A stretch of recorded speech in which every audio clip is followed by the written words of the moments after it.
ഇപ്പോൾ ചില ആളുകൾ, അയാൾ ഗൾഫിലായിരിക്കും, അയാൾ പണം നാട്ടിൽ കൊടുത്ത് ഏൽപ്പിച്ചിട്ടുണ്ടാകും, ഒരു വക്കീലിനെ, ഒരു ആ കാര്യങ്ങൾ ചെയ്യാൻ ഒരാളെ ഏൽപ്പിച്ചിട്ടുണ്ടാകും, അല്ലെങ്കിൽ മകൻ്റെ കയ്യിൽ പണം കൊടുത്ത് ഏൽപ്പിച്ചിട്ടുണ്ടാകും, മകനാണ് ആ കാര്യങ്ങൾ ചെയ്യുന്നത്, പണം കൊടുത്തിട്ടുള്ളത് ഉപ്പയാണ്.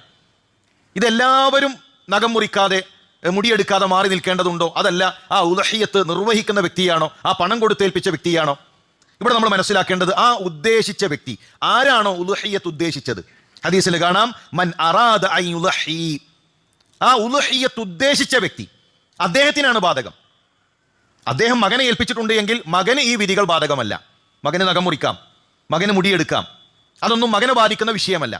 അല്ലെങ്കിൽ ഒരാളുടെ കയ്യിൽ പണം കൊടുത്തേൽപ്പിച്ചു, ആ പണം കൊടുത്തേൽപ്പിക്കപ്പെട്ട വ്യക്തി, അയാളെ സംബന്ധിച്ചിടത്തോളം അത് ബാധകമല്ല. ആരാണോ ഉദ്ഹിയ്യത്ത് ഉദ്ദേശിച്ചത് ആ വ്യക്തിക്കാണ് ഇത്തരം വിഷയങ്ങൾ ശ്രദ്ധിക്കേണ്ടത് എന്ന് നാം മനസ്സിലാക്കണം.